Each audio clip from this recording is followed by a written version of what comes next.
everyone, and welcome to Hwagesa International Zen Center. Today we're going to continue with talks on Bodhidharma. Bodhidharma is something very interesting, very amazing, very deep, very clear, and very true. At every moment where language can't go, that's your mind. Very simple. At every moment. I like that. At every moment. That one sentence is this whole Bodhidharma teaching. That one teaching. At every moment. Moment to moment to moment to moment. At every moment where language can't go, that's your mind. Okay? So your mind is not something that you can describe, not something that can be analyzed, not something that can be figured out, not something that can be philosophized, not something that can be grasped or seen. At every moment, it's just the place where language can't go. That's only it. That's your mind. So that's basically the whole thing. Actually, we can shut the book and keep going right now with our practice, with our life. When we walk, we just walk. When we eat, we just eat. When we hear, we just hear. When we see, we just see. The place where that, how do you understand seeing? What kind of language can convey seeing or hearing or tasting? The place where language can't go, moment to moment to moment to moment, that's your mind. That's all. It's not a distant object. So Bodhidharma's teaching is really very clear on that point. Let's continue. Page 25. Bottom. Even if a Buddha or Bodhisattva should suddenly appear before you, there is no need for reverence. This mind of ours is empty and contains no such form. Those who hold onto appearances are demons. They fall from the path. Why worship illusions born from the mind?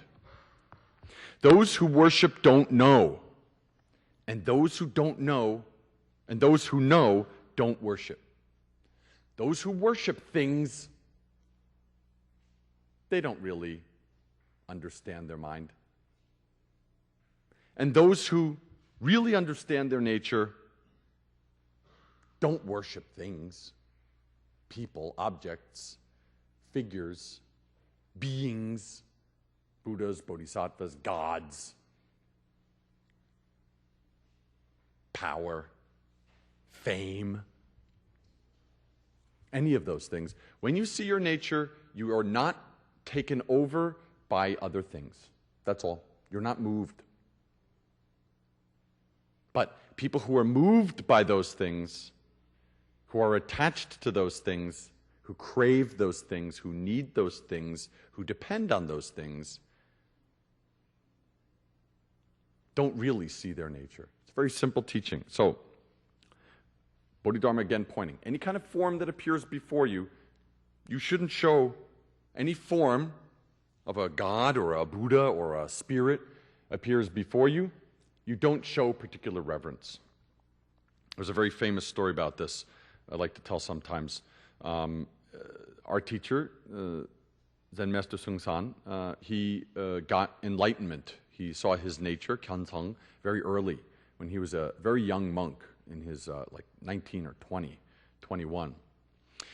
That time he did a very intense retreat on Hyon Gak Sunim mountain at in Amja, behind Magoksa, Kongju Magoksa. And he did this very, very, very intense retreat. He got a very big insight. Everybody knows about it. From this insight, he was able to do a lot of teaching and save many, many people. So when he got this big experience, when he saw his nature very clearly on this mountaintop in 1948 or 49, 48, he, obviously word went all over Korea. This is amazing. This young monk has already gotten enlightenment. He didn't go to Kangwon, Kibon Sunwon. He didn't go to sutra school.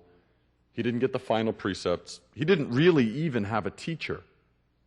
He didn't have a teacher like the Buddha, but he got this big experience. So word went all over Korean Buddhism. So people were very interested in this kind of way of completely putting body and soul into his practice for 100 days, not looking back, completely pouring everything in, and boom, getting this huge experience. Then after 100 days, when he got this big experience, he left the Amja, the hermitage, and he went and he had many experiences. You can read about them in many books. Then one monk in the Magoksa area heard about this. He heard, this young monk, Hyon Gak Sunim, Seungsan Sunim's original monk's name, got this big enlightenment in this little Amja, this little hermitage on Wangaksan Mountain. So he said, I want to go and try that. I want to do exactly the same retreat. 100 days, only eating pine needles, only chanting Shinmyo Junggu De Darani, only sleeping 3 hours, 4 hours a day, completely, body and soul, trying this. I want to do that. I want to get big enlightenment like him. So he did this retreat. Same house, same place, same style, same schedule, same everything, except for one difference. I really want to get special power. I want special power. I want to see Kwanseumbo. I want to attain Buddha's mind. Get special power. Because it's true, after this retreat that Hyon Gak Sunim at the time did, he got very strong energy, lots of energy, and was all going all around Korean Buddhism. So these people who saw that, I want to also get great energy too. So this young monk did this very, very, very intense retreat, chanting, same thing. Then during the retreat, he's chanting, and Kwanseumbo appeared. Beautiful clothing, elegant, flowing clothing, beautiful earrings and necklaces, and just beautiful makeup. Very beautiful appearance. Looked like a young person. Maybe looked like Lee Jun-gi, I don't know. Nowadays, you don't know if it's a man or a woman anymore. A big enlightenment. Then this big situation appeared. So this Kwanseumbo appeared and said, Sunim, you are practicing very strongly, just like Hyon Gak Sunim. And the monk was completely shocked. And Kwanseumbo, he said to him, do you want to get enlightenment just like Hyon Gak Sunim? And the monk said, yes, I want to get enlightenment. And Kwanseumbo said, do you want to get special power just like Hyon Gak Sunim? And the monk said, yes, I want to get special power just like Hyon Gak Sunim. So Kwanseumbo disappeared. Then the monk chanting, more ferociously than before, chanting, practicing. Then a few days later, Kwanseumbo appeared again. Sunim, you are such a great Sunim. You are practicing so hard. I think maybe you will get enlightenment. Do you like that? And this monk said, yes.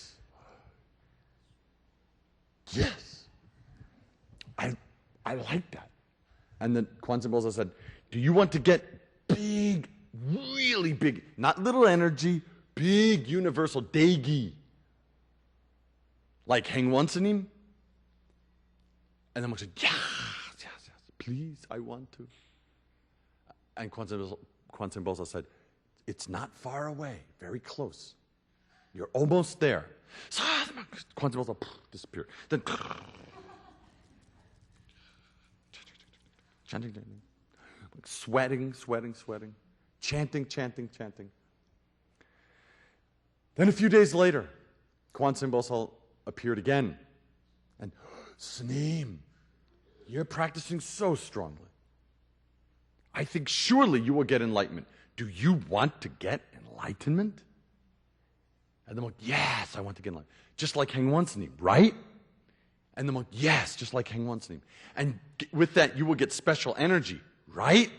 And the monk said, yes, get special energy. Just like Hyon Gak Sunim, right? Right, just like Hyon Gak Sunim. Okay, wonderful. Boom, disappeared. Then the monk chanting.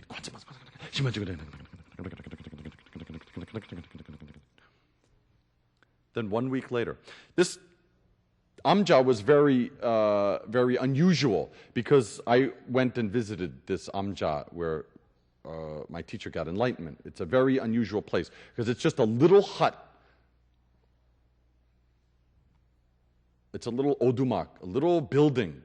And then right in front, when you step outside the front door, maybe 2 meters from the front door, there's straight down, a cliff. Straight down. If you, in the dark, I wondered many times, there's no electricity.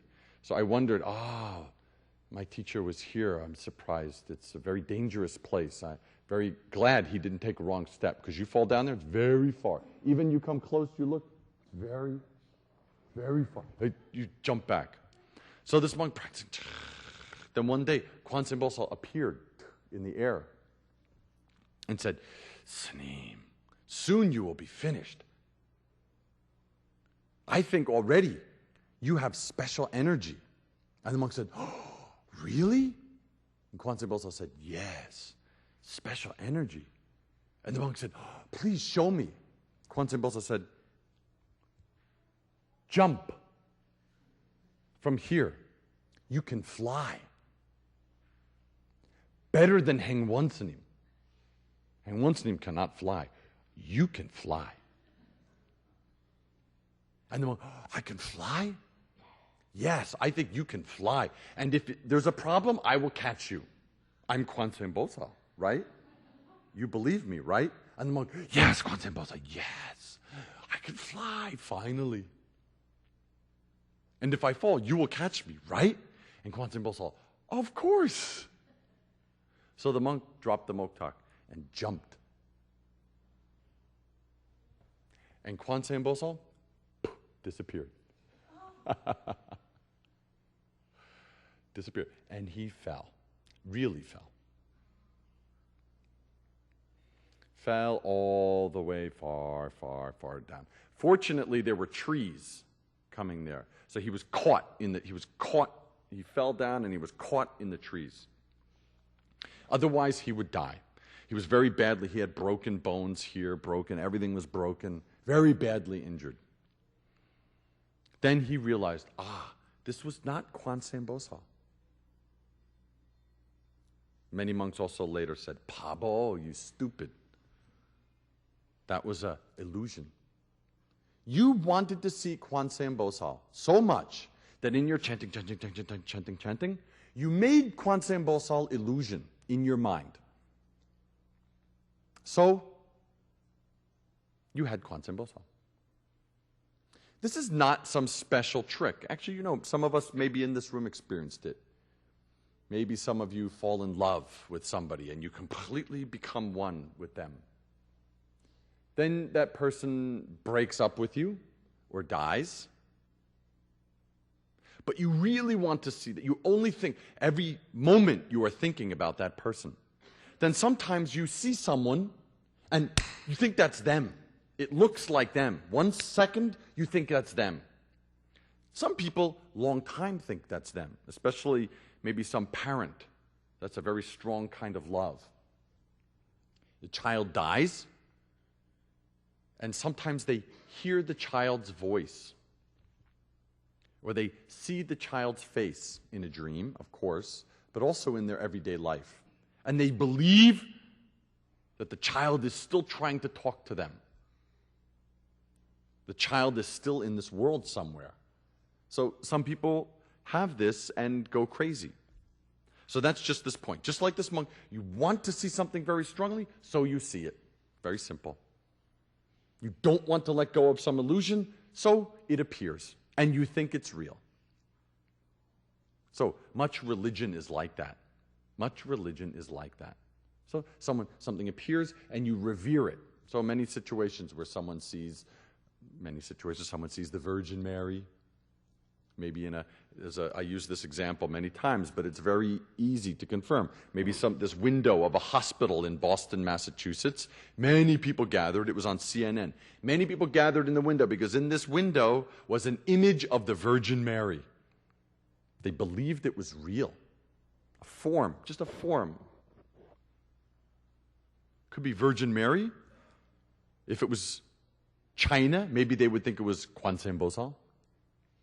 Many people came from all over the world. Someone came from Philippines to bow in front of the image of the Virgin Mary. It's second floor glass window. The worker, the ajashi in the hospital said, this is a double glass window, and a little hole appeared. Water went in. Water went in and went down the window. So it made a form like the Virgin Mary. Songmo. But people want to see the Virgin Mary in this world, or want to see Kwanseum Bosal in this world. So they see Virgin Mary, or they see Kwanseum Bosal. Or some statue starts bleeding. Maybe a Jesus statue. Maybe a Buddha statue sprouts a flower. This happens even here. So Bodhidharma is very clear about that. Even if a Buddha or Bodhisattva should suddenly appear before you, there is no need for reverence. This mind of ours is empty and contains no such forms. No such forms like that. Those who hold on to appearances are no different than demons. They fall from the path. Why worship illusions born from the mind? Those who worship don't really know their nature. And those who know their nature never worship. By worshiping, you come under the spell of demons. I point this out because I'm afraid that you're unaware of it. The basic nature of a Buddha has no such form. The basic nature of a Buddha has no form like this. A real Buddha does not look like this. I'm sorry.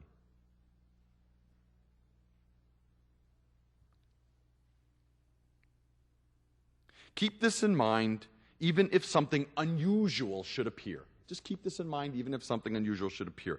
Don't embrace it, and don't fear it. And don't doubt that your mind is basically pure. Where could there be room for any such form? Where could there be room? Where could such a form appear? Except in your mind. Also, at the appearance of spirits, demons, or divine beings, conceive neither respect nor fear. Your mind is fundamentally empty. All appearances are illusions. Don't hold on to appearances. If you envision a Buddha, a Dharma, or a Bodhisattva and conceive respect for them, you just turn yourself into a demon. If you seek direct understanding, don't hold on to any appearance whatsoever, and you'll succeed. I have no other advice. The sutras say, all appearances are illusions. They have no fixed existence, no constant form. They're impermanent. Don't cling to appearances, and you'll be of one mind with the Buddha. The sutras say, that which is free of all form is the Buddha. Okay? That which is free of all form is the real Buddha. This is a kind of a Imshi Bangpyan Buddha. This is a kind of temporary expedient Buddha. This is not the real Buddha. The real Buddha doesn't have a form like this. That's why I like in Buddhist temples, we have many Buddhas, many hundreds of Buddhas, many thousands of Buddhas. Some Buddhist temples have Bekman Buljan. Bengman Buljan. Million Buddha Hall. 10,000 Buddha Hall. Man Buljan. Samchon Buljan. In Buddhism, we use the image of a Buddha to explode the idea that there is one Buddha. Every other religion teaches that there's one God, one Savior, one power, one divine being, one way to the truth. Buddhism is very interesting because it uses the image to totally explode, to destroy. If millions of Buddhas, which one is the true Buddha? Millions of Buddhas, which one is the true Buddha?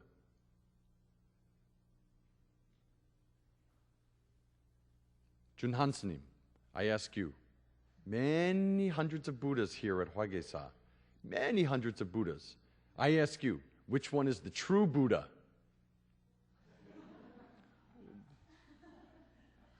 But I am a blind person. I cannot understand your finger. Little late. Only that? Okay, a little more practice. That which is free of all form is the Buddha. If you even point to it, you're still attached to that form. Bodhidharma has already said that which is free of form is the Buddha. So, how do we experience this? This seems like a very deep point. A very deep point. But look at your mind. Very simple to see this teaching. It's not difficult. What am I? What am I? What am I? When you ask that question, when you look at the place where thinking arises, when you ask, what is that? What am I? Your thinking is completely cut off. Your thinking can't go there. It's actually an experience. It's not difficult. That point, there's no form, there's no color, there's no name, there's no Buddha, there's no religion, there's no Christianity, there's no me, there's no you, there's no Korea, there's no America, there's no Europe, there's no today, there's no north, there's no south. That place has no form. But it heard that coughing sound a second ago. It hears the chime sortie, the pungyong sortie outside. That thing, we call it Buddha, but it's not even a thing. So that which has no form, that's the Buddha. Devils and demons possess the power of manifestation. Devils and demons possess the power of manifestation. They can create the appearance of bodhisattvas in all sorts of forms, like the story I said before, but they're false. None of them are Buddhas. The Buddha is your own mind. Don't misdirect your worship. So some people in a dream will have a dream before some important decision, before some important situation, before some important event in their life. Some dream will tell them what to do. A Buddha will appear. A dragon. In Korea, a dragon will appear. We once asked someone in America asked Zen Master Seung-san one time, that time many American people, Korean people practicing together in temples in Los Angeles. And many times the American students would hear Korean bosalnims say, Khun Sunim, last night I had a dream. And in the dream, a dragon appeared. Maybe a white dragon, I don't know, a golden dragon. A dragon appeared and said, I should do this, this, this, this, this. So many American students heard this many times. Many Khun Sunim's Korean students have a dream and some dragon appears. Often a dragon appears. Or a turtle appears. Golden turtle. White dragon. And said, do this, this, this, this, this. Or said, give this name to your new grandchild. Then they come to Khun Sunim, they say this. Then the students would ask Khun Sunim, why Korean people, why? They have dreams, something important, it's a dragon talking. Why always a dragon or a turtle talking? I never have a dream about dragons or turtles. Why dragons and turtles only come to Korean people? Why don't they come to American people so much? Very interesting. Then Khun Sunim gave very interesting teaching. He said, Korean people from childhood always see dragon, dragon, dragon, dragon, turtle, turtle, artwork, some stone, some carving, some painting, some story from their grandmother, dragon, dragon, dragon, turtle, turtle, turtle, dragon, turtle, dragon, turtle, dragon, dragon, dragon, turtle, turtle, turtle, turtle, turtle, turtle, turtle, turtle, turtle, turtle, turtle, turtle. So when they have a dream, of course, a dragon appears or a turtle appears. But American people, their art, their culture, the dragon is not so important. A turtle is not so important. So it doesn't appear in their dream. So he said, if you make a dragon, dragon appears. If you make a turtle in your thinking, oh, turtle is important, turtle is important, turtle is important. I must have turtle necklace or turtle something here. You see nowadays people, their hand phone, they have this little thing down, a little gold turtle. That's beautiful, not bad. But he said, in Asian culture, the image of turtle is very important. Image of dragon is very important. So in their dreams, when some important decision or some stressful time, a turtle would appear and talk. A dragon will appear and talk. But he said, but they make that. So that appears. It's very interesting, okay? So don't make any form, then you're free. Buddha is Sanskrit for what we call aware, miraculously aware, 깨어있는 마음. Responding, perceiving, arching your eyebrows, blinking your eyes, moving your hands and feet. It's all your miraculously aware nature. There's a very great monk in Korea, Subul Sunim from Anguk Sunwon, and he always says to people, what is moving this? That's the first hwadu. It's a very great hwadu. It's very direct. What is moving this? Bodhidharma says the same thing. Responding, perceiving, arching your eyebrows, blinking your eyes, moving your hands and feet. It's all your miraculously aware nature. Your 깨어있는 마음. Some people call it Buddha. And this nature is mind. And mind is Buddha. And Buddha is the path. And the path is meditation. But the word meditation, son, is one that remains a puzzle to both mortals and sentient beings. Seeing your nature, only seeing your nature, that is meditation. Unless you see your nature, it's not meditation. Even if you can explain thousands of sutras and sastras, even if you can explain all of this, unless you see your own nature, yours is the teaching of a sentient being, not a Buddha. The true way is infinite, it's sublime. It can't be expressed in language. Of what use are scriptures?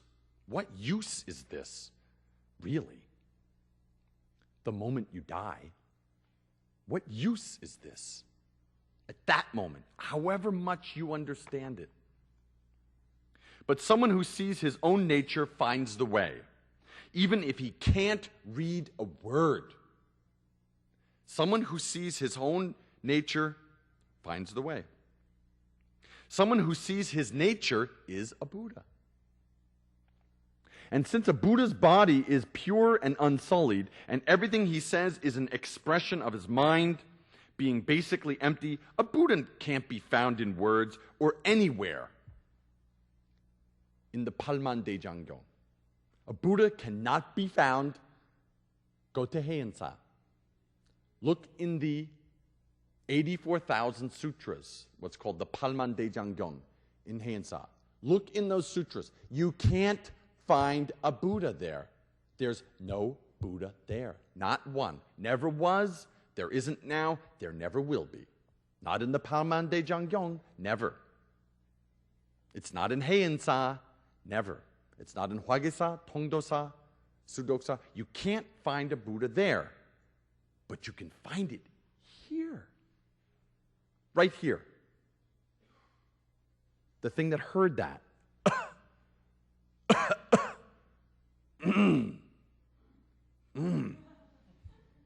The thing that heard that and laughed. That is where you find a Buddha. No place else. In that moment. What heard that? What smells this incense? What feels this temperature? That's where you find a Buddha. The way is basically perfect. It doesn't require perfecting. You can't make more perfect your mind. The way has no form or sound.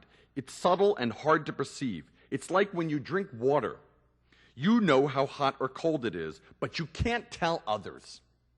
You can't tell others about your own mind. You can't. You can't. Buddhas can't tell others about their mind. They can show you how to go there only. But they can't give it to you. A Buddha can't give you your mind. A Buddha can't give you Buddha mind. But a Buddha can show you the whole sutras, this talk, this temple, Korean Buddhism can never give you your mind. Never, ever.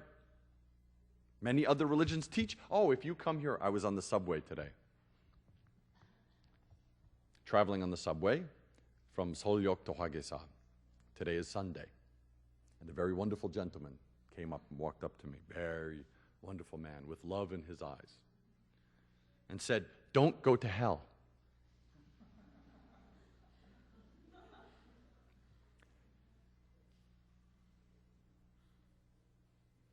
Don't do a wrong belief and go to hell. So very interesting.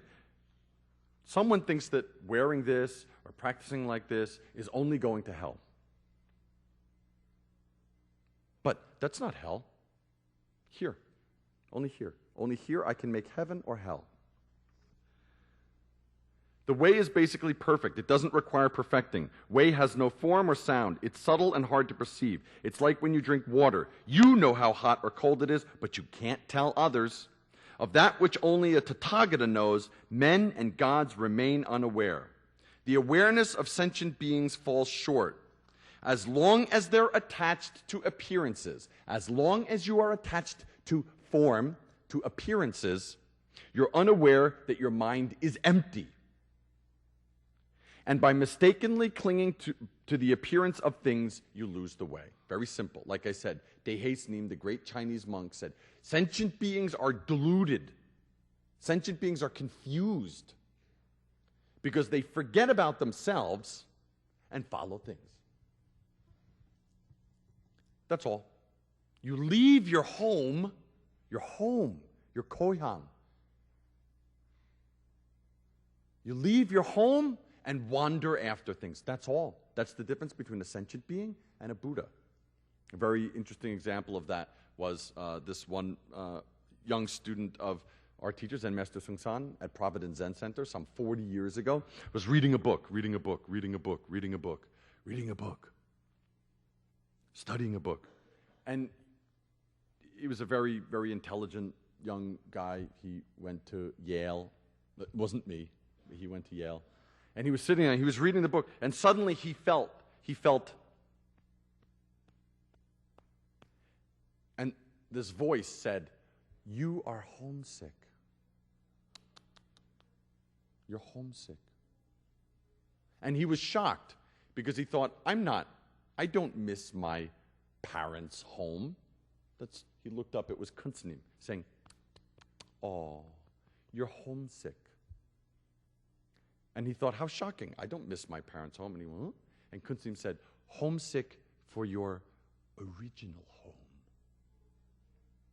And he just cried. Very interesting teaching. So all of us go outside and wander looking around for things, no matter what it is. Even in Buddhism, studying Buddhism. Even in Buddhism, some concept. Dono donsu, dono jomsu. Which one is correct? This one's correct. No, that one's correct. No, this one's correct. No, that one's correct. Well, this person said this. Well, that person said that. Well, this person said that. Well, this person said that. Already lose yourself. Already lose yourself chasing a concept, chasing some idea, chasing some teaching. But it's right here. Looking inside, that's better than dono donsu. That's better than dono jomsu. Just look at that. So Bodhidharma is very clear about that. If you know that everything comes from mind, don't become attached. Once attached, when you're attached, you're unaware. When you attach to something, you lose your awareness. So a very famous phrase by Zen Master Seung San.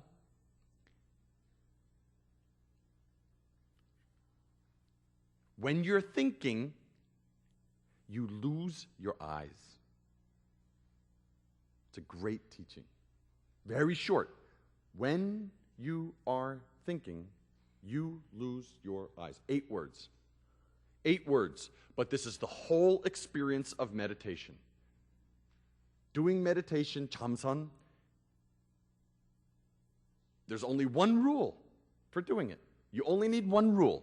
It's not complex. It's not difficult. It's not special or mystical. When you are thinking, you lose your eyes. 8 words. When you're thinking, you lose your eyes. I have eyes. They don't drop out. You have eyes. But you'll notice when you're meditating, or when you're sitting on the subway, or talking with your friend, or lying in your room, when you follow your thinking, tomorrow, next week, oh, I have to do this, I have to do that, but you don't hear the mei sori.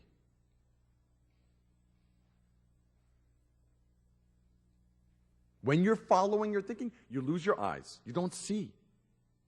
Yeah, your eyes are open, but you're just following your thinking in your head. You're not actually aware of seeing in this moment. When you're thinking, you lose your ears. You don't hear that. Yeah, you're hearing. You still have ears. I lost my ears millions and millions of times. But I still have ears. But when I follow my thinking, I don't know. Then I'm mesmerized by my thinking, controlled by my thinking, and for that moment, I don't hear that sound. That's all. Lose your eyes, lose your ears, lose your nose, lose your tongue, lose your body, some feeling, lose your mind. That's all. So I'll tell this story again that I've told many, many times. When I was a young guy, even I knew as a young guy that we live in a world where people don't pay attention, even as a young kid. I think that's why I had to become a monk. Because even as a young kid, I realized nobody pays attention. So my friends and I used to go to these big American supermarkets.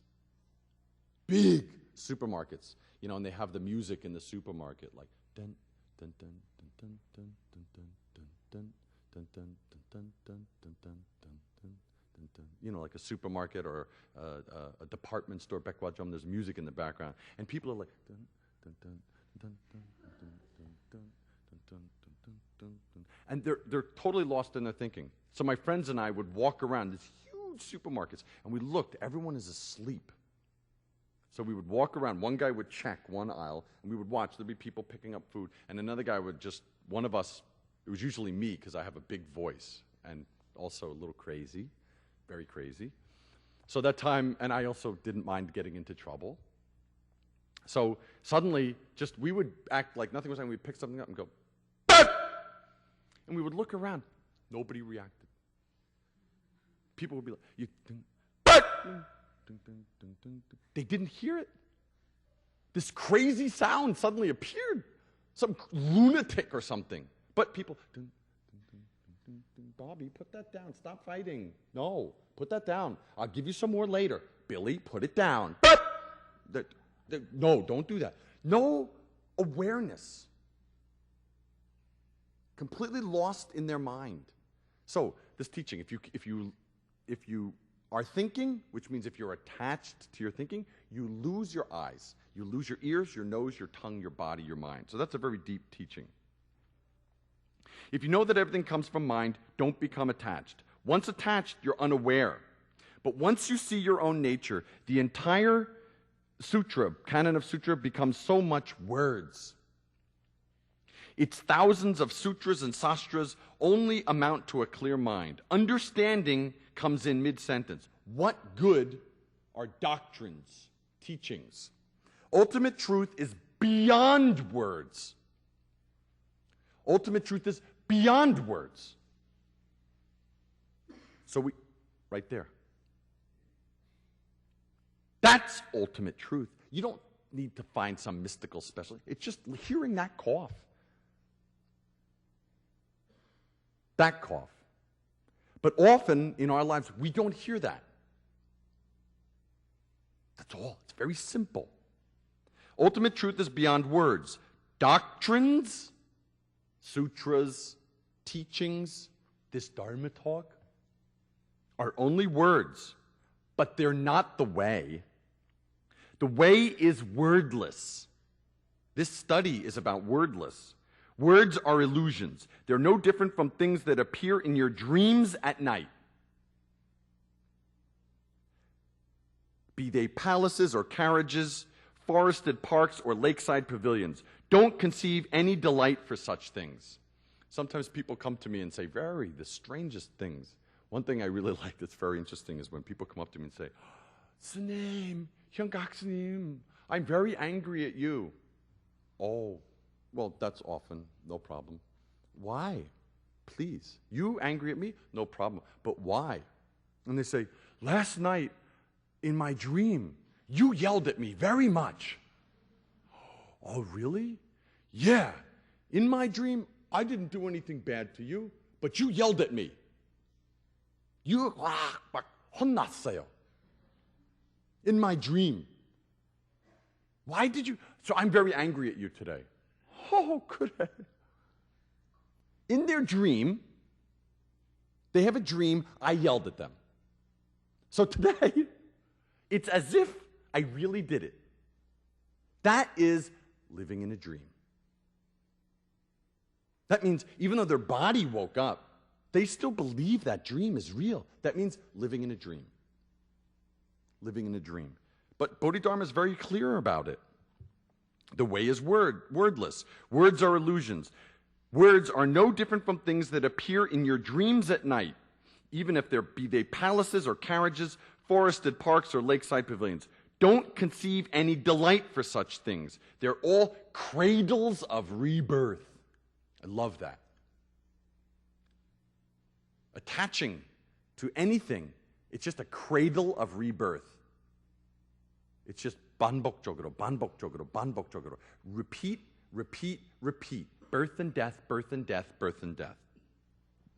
Keep this in mind when you approach death.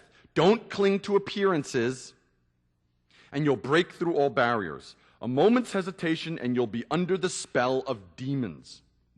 Your real body is pure and impervious.